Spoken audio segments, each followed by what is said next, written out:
Ah là là, ça bosse, je serais même tenté de dire ça meule dans la Formicaroom. Bienvenue à tous, bienvenue sur la chaîne. C'est Feufeu une nouvelle fois. En même temps, j'ai pas grand chose d'autre à vous offrir que ma personne pour vous accueillir dans cette nouvelle vidéo. J'espère que cette année 2020 a bien débuté pour vous. Une nouvelle vidéo pour faire vivre la chaîne pendant que je travaille d'arrache-pied dans ce projet de Formicaroom avec un nouveau concept à vous proposer. Dans la dernière vidéo, je commentais vos commentaires et pour cette vidéo, je vous propose de faire le tour de l'actualité de la myrmécologie, une façon de faire une revue de presse. J'espère que ce concept va vous plaire. S'il vous plaît, eh bien on fera quelques vidéos sur ce sujet. Et puis si je fais un flop avec cette vidéo, eh bien je passerai à autre chose tout simplement. Alors on débute cette revue de presse avec le premier article en provenance du Québec, en Amérique du Nord. Et on va se focaliser sur l'entreprise Hydro-Québec, une entreprise étatique de distribution du réseau d'eau. Et cette entreprise a eu maille à partir avec des propriétaires de condos. Qu'est-ce que des condos? Ce sont simplement des propriétés mitoyennes dans la région de Trois-Rivières. Eh bien, qu'est-ce que nous dit cet article? Hydro-Québec devra payer près de 1500 $ à des propriétaires de condos de Trois-Rivières pour avoir négligé un boisé à côté de chez eux, causant par là même une infestation de fourmis charpentières. Alors pourquoi une infestation de fourmis charpentières? Eh bien tout simplement parce que ces fourmis se situaient dans une zone boisée à côté de ces habitations et l'entreprise a déboisé la zone. Et ces fourmis, qu'est-ce qu'elles ont fait? Eh bien elles ont fait ce qu'elles savent le mieux faire. Elles se sont donc adaptées à la situation et elles ont tout simplement déménager dans les propriétés qui elles étaient en bois. Et ouais, elles sont malines, notre petite protégée. Et donc ces gens ont été totalement envahis par ces fourmis. Et les propriétaires ont fait donc le parallèle avec le fait que les zones boisées n'existaient plus. Et donc ces propriétaires se sont retournés contre Hydro-Québec. Et malgré le fait que tout n'était pas forcément prouvé, eh bien cette entreprise a dû se soumettre à payer une indemnisation à ses propriétaires. C'est quand même une histoire impressionnante. Moi ça me fait penser à deux choses. La première, c'est quand on ne respecte pas la nature, eh bien la nature souvent se retourne contre nous. En voilà la preuve dans cet article, mais également cette formidable faculté chez nos protégés de pouvoir s'adapter à des situations extrêmes. Là, en l'occurrence, leur milieu naturel avait été complètement dévasté. Et donc, la solution pour continuer à survivre, eh bien, c'était de s'implanter dans ces propriétés en bois.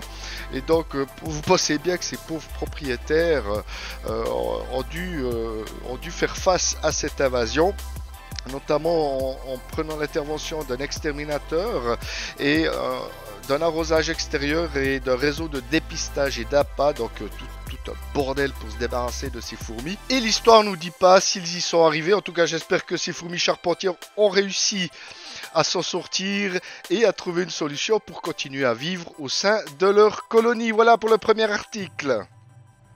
Pour celles et ceux qui suivent la chaîne Suisse Fourmis, rappelez-vous, je m'étais rendu l'année passée à une exposition de fourmis à Montbéliard, au pavillon des sciences, à l'occasion de 1000 milliards de fourmis.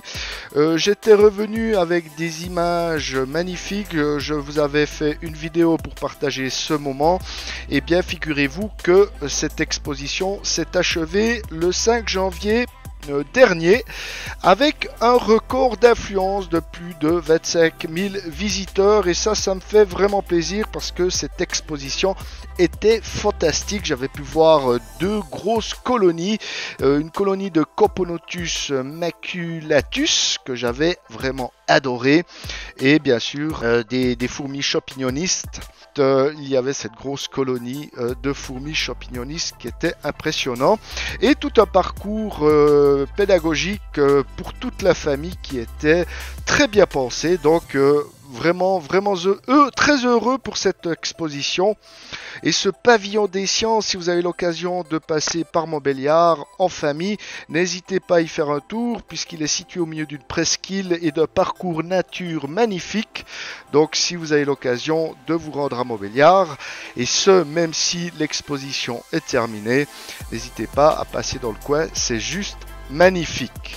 Alors, magnifique, j'ai que ce mot à la bouche, mais que voulez-vous, la myrmécologie, j'ai pas d'autres mots pour vous la décrire, surtout pas quand on lit le 3e article, puisque 3 chercheurs ont découvert les secrets des majors dans les colonies, et puisqu'ils ont découvert que sur les larves, il existe une tache qui est visible sur le dos à un moment précis de leur développement.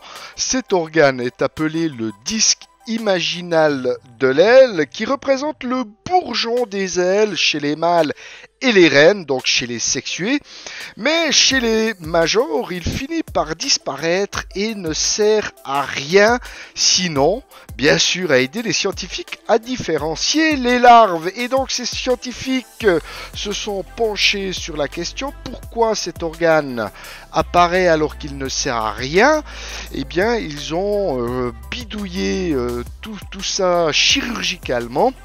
Et en bidouillant cet organe, ils se sont rendus compte que les larves de major naissaient dans un stade entre la minor et la major.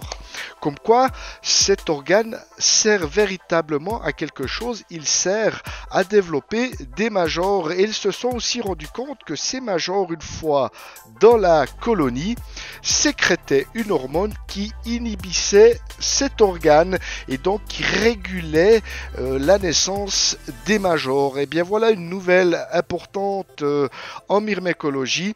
Donc cet organe régule la naissance des majors, puisque si l'organe n'est pas présent, les ouvrières ont beau nourrir les larves de manière excessive, aucun major ne va naître dans cette colonie. Voilà une information importante qui nous vient une fois de plus du Québec, comme quoi le Québec a bien sa place dans le milieu de la myrmécologie. Voilà, c'était un peu le tour de la revue de presse de cette vidéo sur ces 3 articles différents. J'espère que ce concept vous plaît. Dites-le moi notamment dans les commentaires. N'hésitez pas à liker la vidéo si ça vous plaît. Si ça vous plaît, je ferai d'autres vidéos de ce style régulièrement. Je dirais une fois par mois, une fois tous les 2 mois. En tout cas, quand l'actualité s'y prêtera. Voilà, c'était tout pour cette vidéo. En attendant, et comme toujours, je vous souhaite plein de bonnes choses pour vos colonies. Moi, je retourne bosser dans la Formica Room et je vous dis à très bientôt pour une autre vidéo. Bye bye les gens, salut.